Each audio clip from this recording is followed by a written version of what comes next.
aprender a técnica que eu utilizo para ter lojas que vendem milhões de reais e ganhar placas como essa aqui, que significa mais de R$ 1 milhão de faturamento, clique no link da descrição que eu vou te ensinar a partir de agora.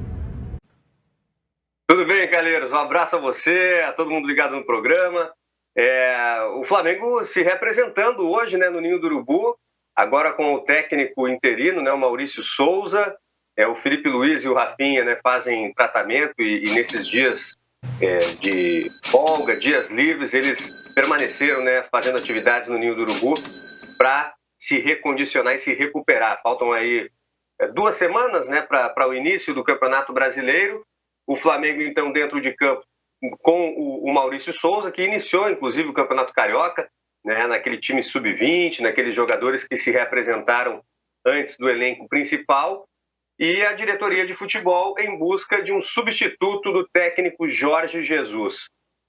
Claro que os nomes, né, mais cotados e que vêm sendo bem avaliados nos bastidores do Flamengo, a gente seleciona alguns, entre eles o do Domenech Torrent, que a gente estava comentando ontem, e eu apurei com um agente do ex-assistente do Pepe Guardiola, se houve alguma procura do Flamengo, e o agente do Domenech não confirmou, né? Disse que não houve nenhum contato até o momento por parte do Flamengo. Sobre o Leonardo Jardim, a gente tem matéria aí no site do Fox Sports, a apuração do nosso colega, sempre atento, Daniel Bocato, a apuração de que o Leonardo Jardim prioriza a Europa e trata o Flamengo, né, como um plano C, nessa apuração feita pelo site do Fox Sports, com pessoas ligadas ao treinador. Há pouco eu estava tentando contato com o Leonardo Jardim, até apresentei essa reportagem para ele, mas, por enquanto, não obtive resposta, né, mas ele conferiu, né, a reportagem, mas a gente ainda não tem a manifestação do treinador, que é bem avaliado no Flamengo.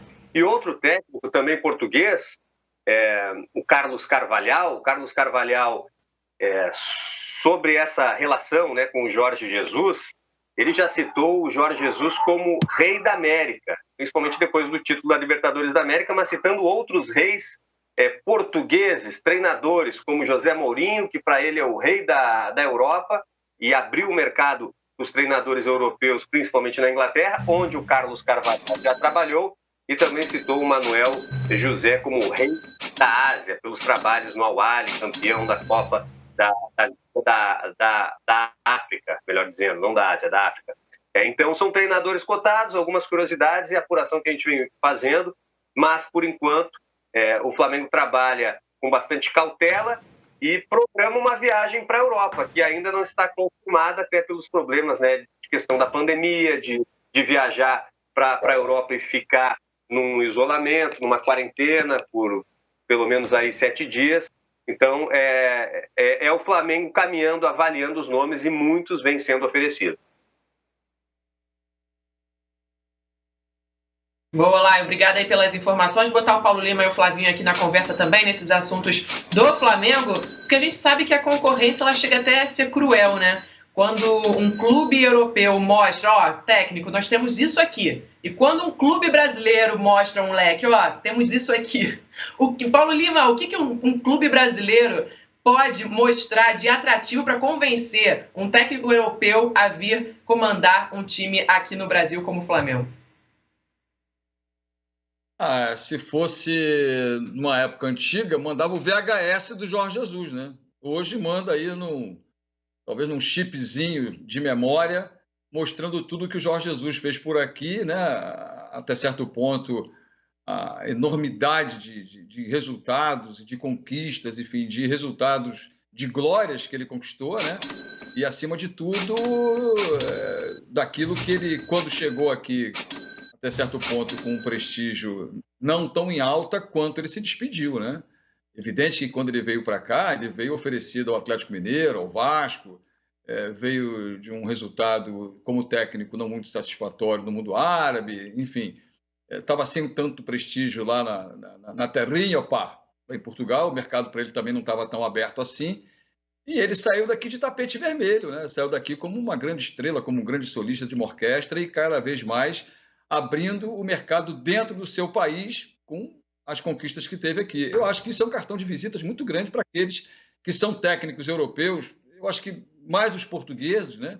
Estão aí nessa mira do Flamengo, sem dúvida nenhuma, mas temos grandes técnicos uruguaios, argentinos, que podem estar aí, o Sampaoli fazendo sucesso, o Gallardo fazendo sucesso, né? Tem tanta gente de língua espanhola trabalhando fora do país, trabalhando na Europa, que pode ser convidado, sim. O momento é que é difícil, né? Esse momento da pandemia que nós vivemos aqui, e as ofertas, evidentemente, não são tão tentadoras como parecem, apesar do salário do Jorge Jesus ter sido substancialmente aumentado, né, em euros, tudo aquilo que ele desejava, mas eu acho que nesse momento o Flamengo está focando aquilo que a gente não sabe o que vai ser. Pode trazer o Mourinho, dá certo? Pode. Pode trazer o Guardiola? Pode dar certo também. Mas pode trazer o Carvalhal também, e quem sabe dá certo ou não. É tudo uma incógnita. Não pode ser referência o que o Jorge Jesus fez, que essa bula, essa receita, será aplicada ao Flamengo do futuro e vai dar o mesmo resultado. A gente nunca sabe. Até porque o Jorge Jesus, quando chegou, como eu disse, ele não tinha ainda esse leque de virtudes que ele deixou no nosso futebol e de conquistas, né? Foi embora, mas foi embora muito, muito maior, muito mais forte do que quando chegou aqui no nosso país. No Al Hilal, Paulo Lima, ele fez um ótimo trabalho no Al Hilal. Eu concordo com você que para mim, ele volta para a Europa maior do que quando saiu. Perfeito. Mas no Al Hilal foram 19 vitórias em 24 jogos. Ele também causou uma boa impressão por lá, fez um bom trabalho, foi campeão, inclusive, da Supertaça da Arábia Saudita, comandando o Al Hilal. E você viu, né? Na chegada a Portugal, parte da torcida do Benfica, a gente vem mostrando aqui só os louros, né? Pessoal festejando a volta de Jorge Jesus, mas teve protesto lá também. Protesto no Estádio da Luz, com pichações, torcedores que não aprovam a volta, torcedores do Benfica que não aprovam ou não aprovaram a volta do Jorge Jesus. Mas enfim, o Ricardo Lai, mais cedo a gente falou aqui, né? Que o Mister, o Jorge Jesus, já indicou o Lucas Veríssimo, zagueiro do Santos, para o Benfica. E agora indicou o Everton Cebolinha, do Grêmio. Será que isso é um indício, essa indicação do Everton Cebolinha, é um indício de que não avançou a ideia do Benfica na contratação do Bruno Henrique? Porque eu até falei isso mais cedo aqui, Lai. São jogadores com mesmas características, né? Eu imagino que o Everton Cebolinha fosse um plano B, se é que a gente pode usar esse termo. O Marcos Braz, né, o vice-presidente de futebol do Flamengo, ele fez reuniões após a decisão do Jorge Jesus de sair do Flamengo e ir para o Benfica, e tem uma boa relação com o treinador, foi o principal responsável por essa contratação. Ele costurou nos bastidores, em reuniões com o Jorge Jesus, para que houvesse, de certa maneira, um pacto para que o Benfica não assediasse jogadores do Flamengo. Então, esse tema foi abordado entre os dois. Talvez isso tenha sido levado adiante, pelo menos nas observações que a gente vê na movimentação das informações, das notícias da imprensa portuguesa, parece que é um caminho que foi tomado mesmo. Porque antes, jogadores do Flamengo eram tidos como cobiçados pelo Benfica, e agora uma virada, né, de rumo para jogadores de adversários do Flamengo, como você citou aí, o Lucas Veríssimo, o Everton Cebolinha. Então a gente tem que aguardar as próximas movimentações do mercado, mas é um sinal positivo para os torcedores do Flamengo, né? E o clube continua com um elenco bastante fortalecido. É claro que tem o lado do jogador, se quer ir ou não, do empresário, do próprio Flamengo, né? De receber, imagina, 75 milhões de euros a multa rescisória do Gerson. É uma multa bastante alta que faz o clube se proteger realmente de um assédio de clubes europeus.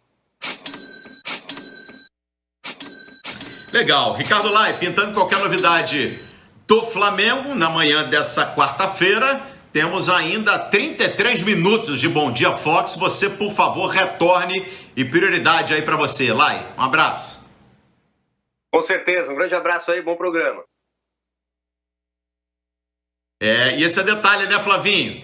Esse é detalhe. Ricardo Lai disse ali, né? Tentei contato com o Jardim, vi que ele visualizou a reportagem que ele mandou, porque hoje em dia é até mais simples, né, da gente tentar contato com esses personagens, né? Agora, me causa, assim, uma estranheza, mas eu não sei se o Flamengo deveria insistir e bancar uma negociação com um treinador que considera o clube um plano C. O que você pensa sobre isso, Flavinho?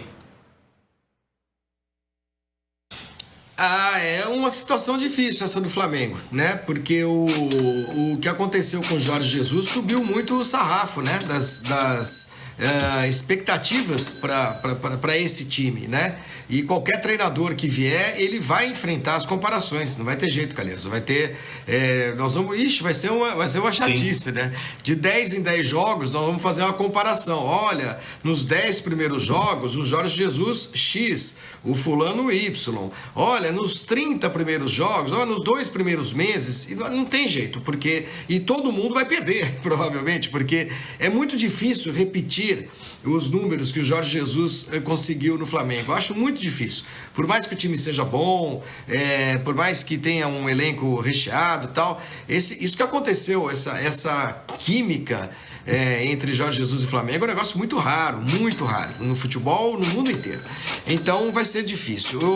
O que eu acho, eu sei que o Paulo Lima não vai concordar comigo ou vai concordar parcialmente, é que a dificuldade que o Flamengo terá de contratar um treinador na Europa se chama Brasil, né?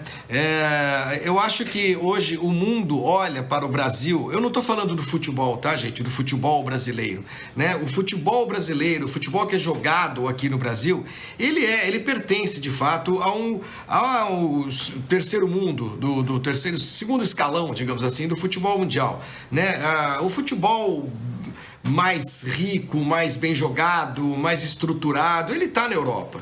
Então o europeu prefere ficar na Europa, né? O Brasil vive numa espécie de memória. Opa, está ligando um Skype aí alguém. Estava.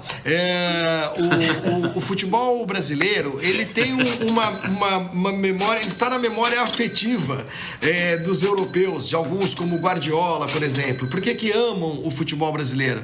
Porque lembram da seleção brasileira, pentacampeã, lembram do Romário, lembram do Bebeto, lembram do Rivaldo, lembram do Pelé, do Garrincha, dos 5 títulos da seleção. Os jogadores brasileiros que vão para a Europa, a maioria deles que se destaca, encanta e tudo mais. Agora, o futebol que se joga no Brasil, ele não é uma grande atração para ninguém. Não é uma grande atração. E o país, hoje, não é uma grande atração para ninguém. As pessoas acompanham o noticiário.